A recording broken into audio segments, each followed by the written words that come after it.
அழித்திடவும் ஒருக்கிடவும் இரட்டிடவும் நீ ஆழ்வாய் கரைத்திடும் நாட்டினில் வாழ்கின்ற மனக்குரங்கு காட்டினின் குரங்கெல்லாம். Hello, my name is David Katz. Welcome to this program on the teachings of Bawa Muhaiyaddeen.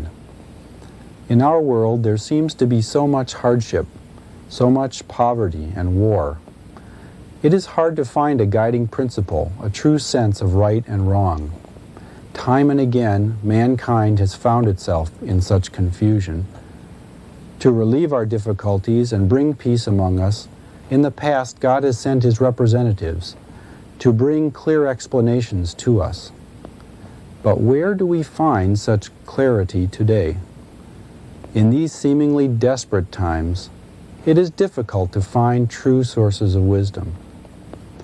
Have you ever wondered what it would have been like to have been with a prophet, to study with a truly wise and holy man who embodied the charity, justice, mercy, patience, compassion, and other beautiful qualities of God? If so, then come with me as we visit His Holiness Bawa Muhaiyaddeen, a teacher of wisdom with keen insight into the lives and qualities of such great men. Bawa, as his students call him, is discussing the prophets of God right now, those of the Old and New Testaments and the Quran. There is a unity in the messages of all prophets. They each said first that God sent them to help all peoples. Secondly, that God is one Father and that every person is an equal child of that Father. And finally, that we are to progress toward God step by step, improving our inner qualities and outer actions. In the 3 talks we will share today, Bawa speaks of the reasons God sent His prophets, the special message of each prophet, and finally, how man can strive to emulate these teachers. Let us go now to Bawa's room, where the discussion is in progress. Then God sent the prophets, and through the prophets He gave explanations, step by step, step by step.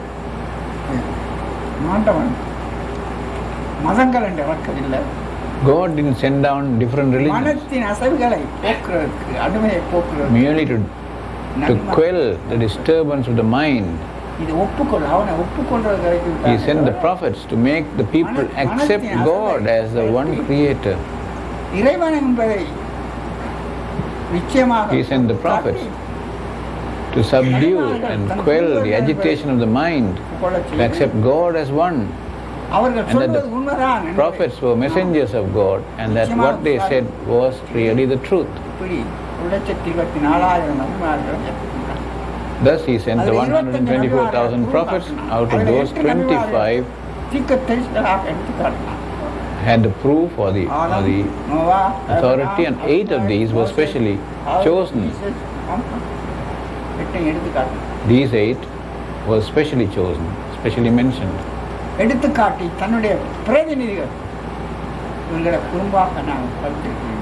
He said, I show them to you as my representatives.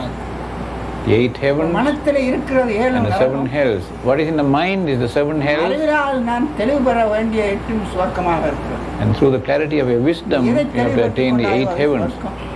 Whatever you attain clarity in is your heaven, but whatever you fashion through your mind, all your desires and your cravings become your 7 hells. All desires form your hells. But if you dispel, drive away your desires and attain justice and peace, that is heaven, that is liberation. Peacefulness is heaven. Justice and righteousness is your heaven. You must understand this, God says. Unity, peace, the laws of justice and righteousness, they are your rightful wages, they are your wealth. Thus God proves that limitless wealth. Adam, Noah, Abraham, Ishmael, Moses, David, Jesus, and Muhammad are mentioned as major messengers or prophets. Step by step, each prophet brought specific explanations given by God. Each explanation was given both for the people and time in which that prophet walked on earth, and as a part of the full revelation of man's relationship to God, revealed in the combined messages of all the prophets. For instance, Noah brought the understanding of the base or animal forces within each person. He showed how to subdue and control these inner animalistic qualities in the way that a skilled animal trainer masters his animals in the more visible world. If a person allows these competing animal forces to have free rein within his heart, his actions and feelings may not be freely loving and compassionate. Instead, they may be the predictable and impermanent shallow qualities symbolized by the astrological animals of the zodiac. Although these are useful to fortune tellers to predict the behavior of the inner animal forces, a truly realized human being has risen above such influences and is free of them. Bawa is describing such a process now. Adam and Eve, அந்த புருவ கண்டுபிடிக்கும் நாங்க we have to find that proof. நோவாவை கொண்டு மிருகஜாதி நமக்குள்ள இருக்கிறது Through Noah, we must discover that all evils take the form of animals inside us. Shastra, the astrology, takes the form of animals. There is no astrology for a human being, true human being. You take Leo and Scorpio and Ram and நண்டு the நட்டுவாக்காரி crab, தனுசு the fish, கன்னி Virgo, the மிதுனம் maid, துலாம் scales, so நீதி only animal form. The scales for justice, so Tulam. This is what they have in astrology. There is no sign in the signs of the zodiac for a human being, only for animals. புலன்களுக்கு இருக்கு எல்லாமே மனிதனுக்கு சாதகம் They may have signs of the zodiac for the senses, but not for மனிதனை man. அழிக்க முடியாது பெருமிச்சம் பெருமையான Man is so precious, so valuable, புதங்களாலே சாஸ்திரம் இல்லை that it is not possible to have this astrology through the five elements because he is not an animal. இந்த பக்கம் மாறினா ஐவான் இந்த பக்கம் மாறினா அவன் Because if he changes to one section, he is an animal, but on the other side, he can become God. மாறினா அவன் மனிதன் He மனிதனை விட்டு இன்னும் மாறுவானா அவன் இறைவன் From first he becomes a true man, and then if he can change further, he மனிதன் becomes இந்த பக்கம் God. மாறுவானா ஐவன் ஐவானா But if he changes the other way from being a true man, he becomes an animal or Haiwan. Because when he turns into an animal with animal qualities, only then does the astrology apply to him for those animal qualities. அப்ப அந்த மிருக ஜாதியை மாற்றணும் நோவா கொண்டு மாற்றணும் So those animal qualities were changed through Noah. He controlled and subdued those animal qualities இவருக்கு சொல்லு கீழே அணியும் so that they would obey his word. நம்பிக்கை They would listen to his word. எபிரகாமை கொண்டு அடிமையாக்கி For faith, நம்பிக்கை விசுவாசம் faith and trust, ஈமான் Abraham. கொண்டு That is Iman or true faith, to make the world, ஆண்டவனை பெருசாய் bring the world under his power, to bring God as the greatest, and for everything to be under that faith in God.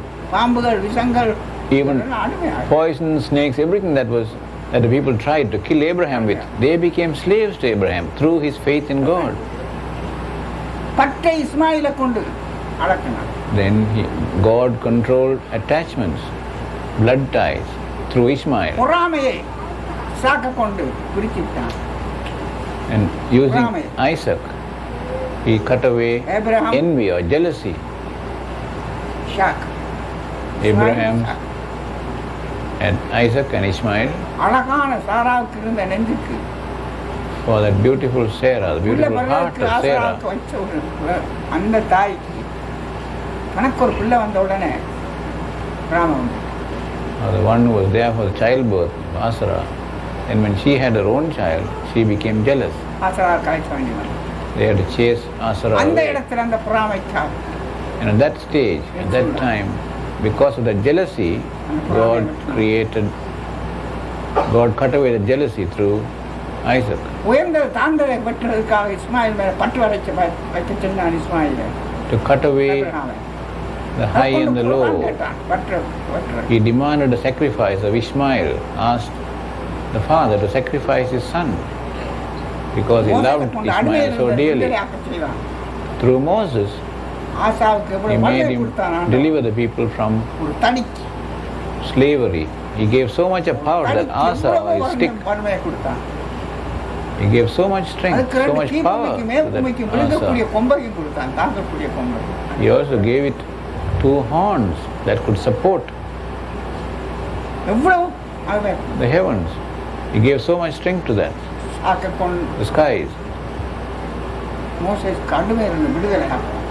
Moses to deliver people from slavery, not from one slavery, இருந்து விடுதலை ஆக்கும். to deliver people from all slavery, லட்சம் கோடி 10,000 அடிமை இருந்து விடுதலை to deliver people from the slavery of 400 trillion and 10,000 spiritual forces, not just from Pharaoh.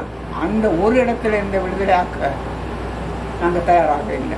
But we were not prepared to be delivered from slavery even from that one place, from Pharaoh. அடிமை இருந்து விடுதலை எப்படி ஆகும்? In that case, how can we ever hope to be free of the slavery to 400 trillion and 10,000 பசியில forces? இருந்து விடுதலை ஆகும்.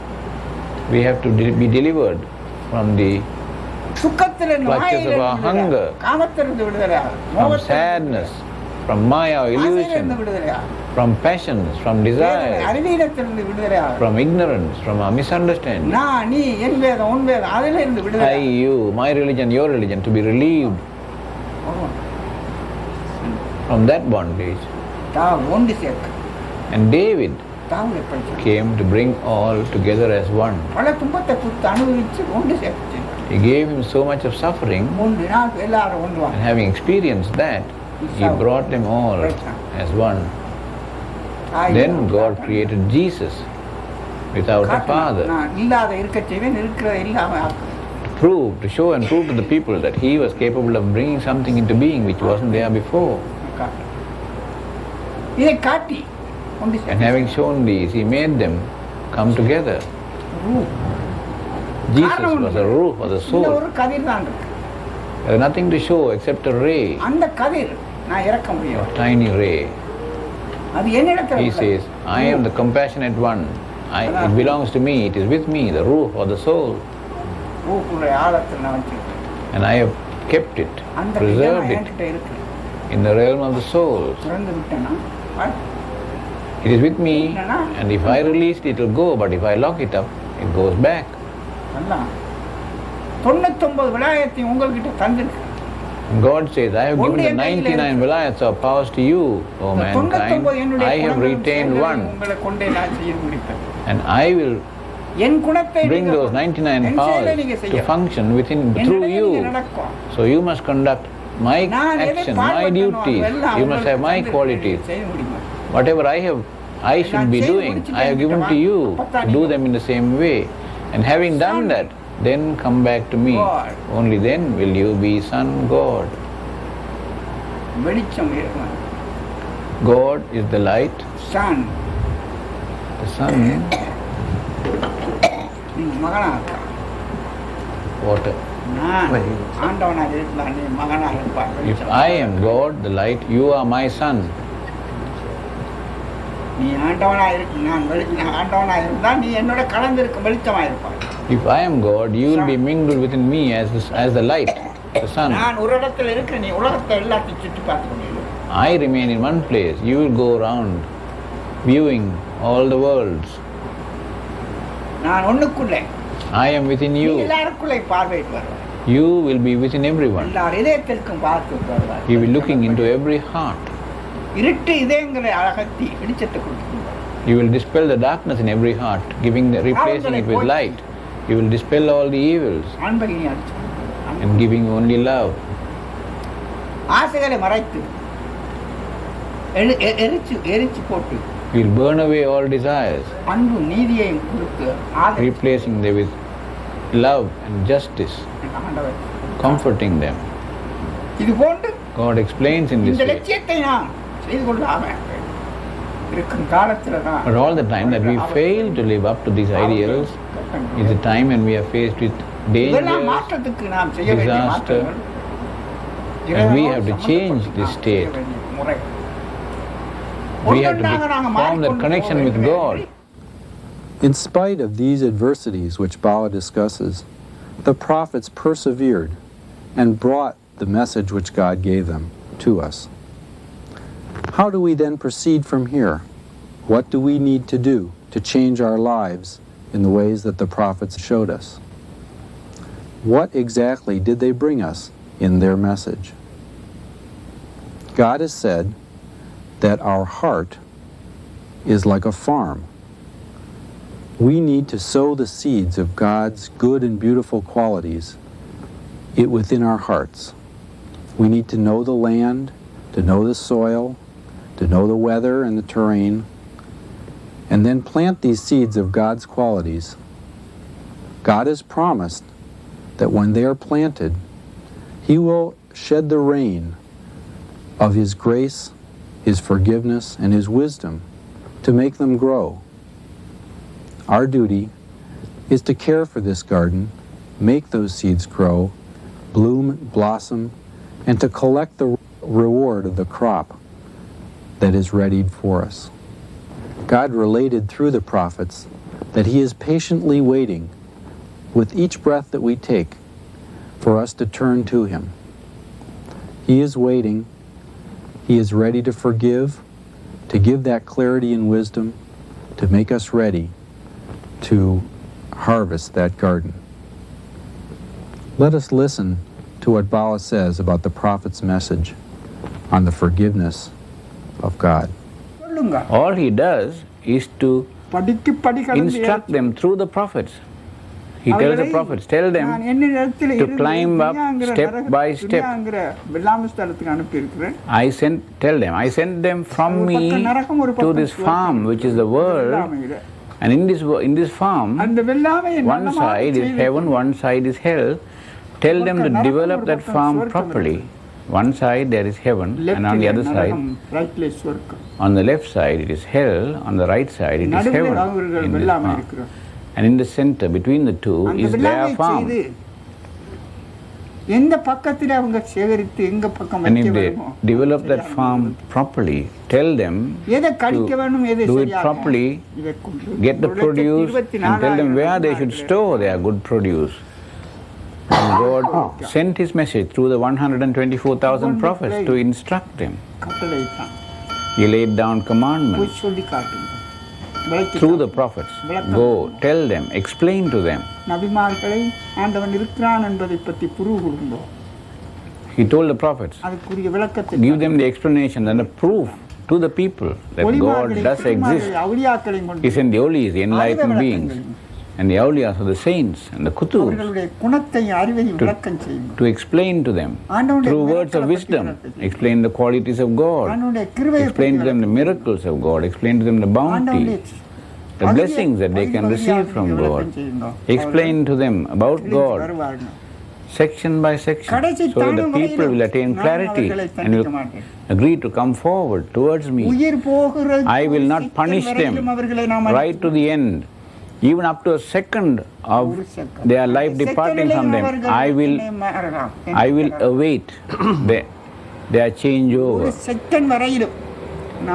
Up to the last second, I will not decide that they are guilty.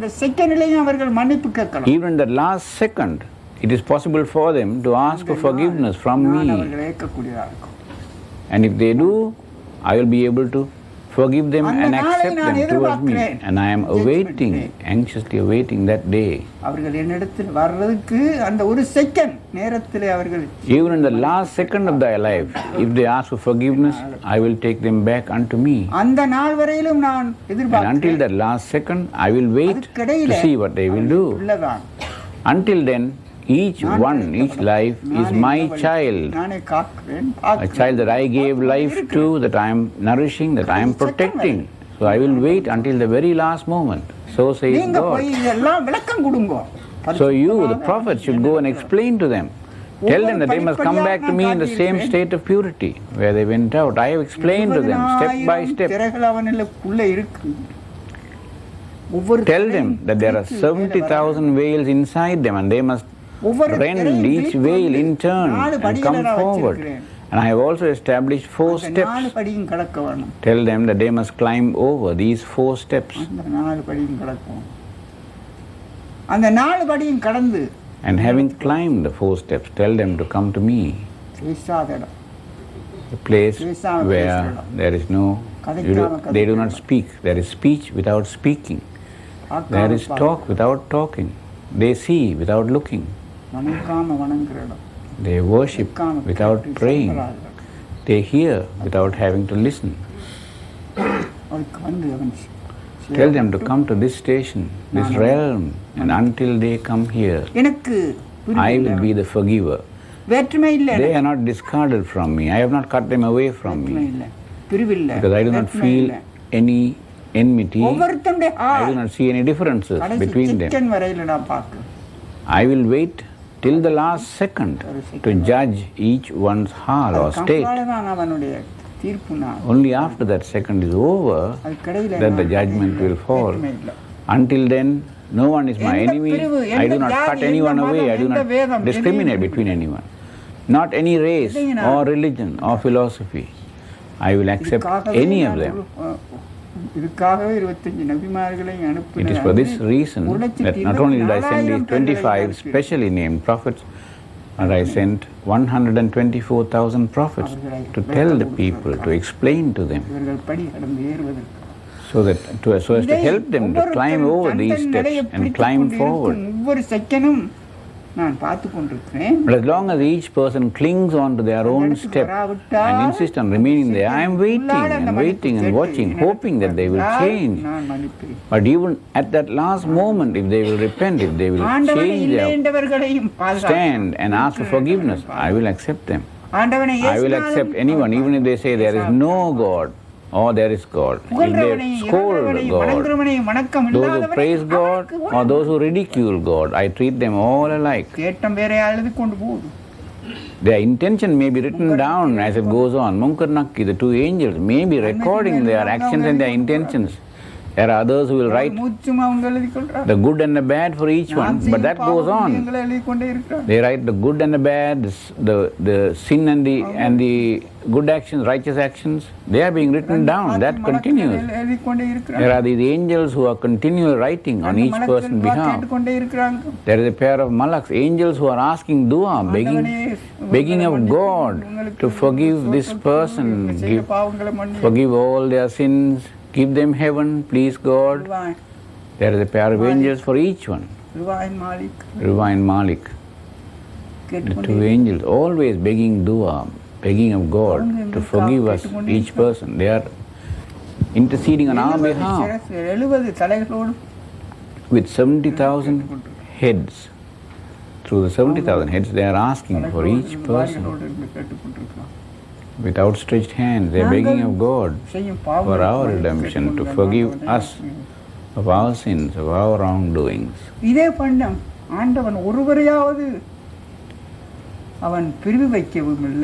God has not shown any discrimination towards anyone. He has not ridiculed any of them. He did not treat anyone as different.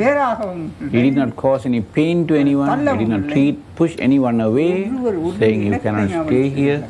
Not any race or religion has He treated as separate. Every color is His religion. Every child is His child. Everyone He treats as a faithful one, right to the last second. This is the state in which God is. Right unto the last second, He is awaiting our change. He is waiting hopefully that at the last second at least we will ask for forgiveness for what we have done. Even at the time we are dying, at the last second when the breath is dangling between the throat and the heart, even at that last second He is waiting to see if we will ask for forgiveness at that last moment. Then at least, only after that comes the day when He has to judge. Until then, He waits to see. Such is our Father, Allah, Rahman, Rahim, Yahweh, Ya Allah, Ya Rahman, Ya Rahim, Ya Rabbil Alameen, Ya Sabur, Ya Kareem.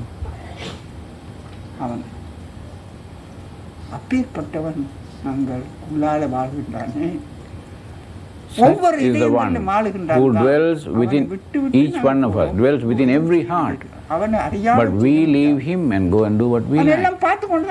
But there is nothing that we can do without his knowing. Because he is looking on, he understands, he knows the reason why we accomplish each act.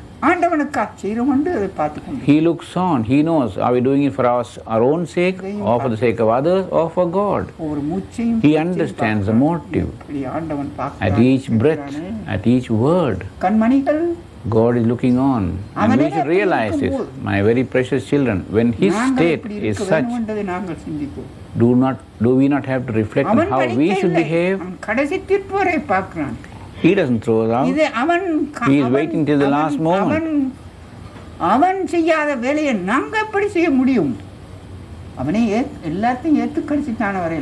If he accepts everyone right to the last moment, how is it possible for us to cut someone away from us? How is it possible for us to find fault with somebody else?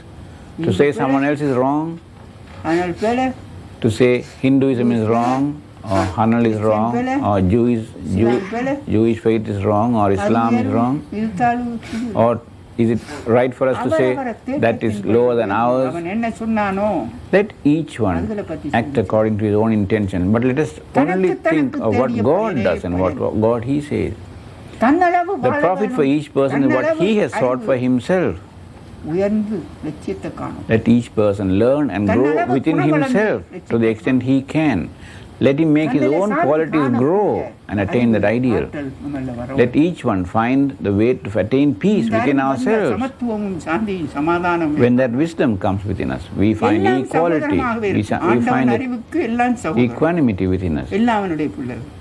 For God's wisdom, all our brothers and sisters, they are all equal. From his level of qualities, he sees all as equal, and if we attain that ideal, that same level of wisdom, we will see all as our loved ones, as our brothers and sisters. None of them will be rejected. Step by step, maybe, but wherever they may be, they are our brothers and sisters. So let us fashion these qualities, these thoughts within us, these qualities within us. Let us fashion this unity within us. He does not ridicule or tease anyone. Then why should we do that towards anyone? They are all our brothers and sisters. He is going to decide only at the very final moment.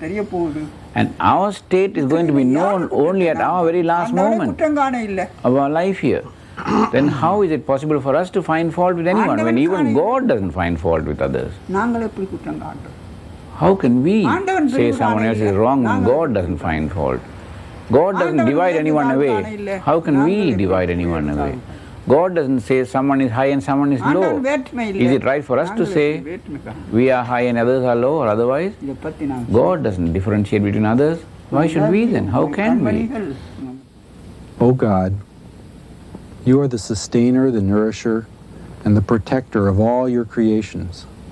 You have created all living beings. You are the one who gives, you are the one that takes, you are the one that prays, and you are the one that receives prayer. May you open our hearts that we may receive this message of love and the unity of all mankind. Thank you for joining us. Please join us in future programs on the teachings of Bawa Muhaiyaddeen.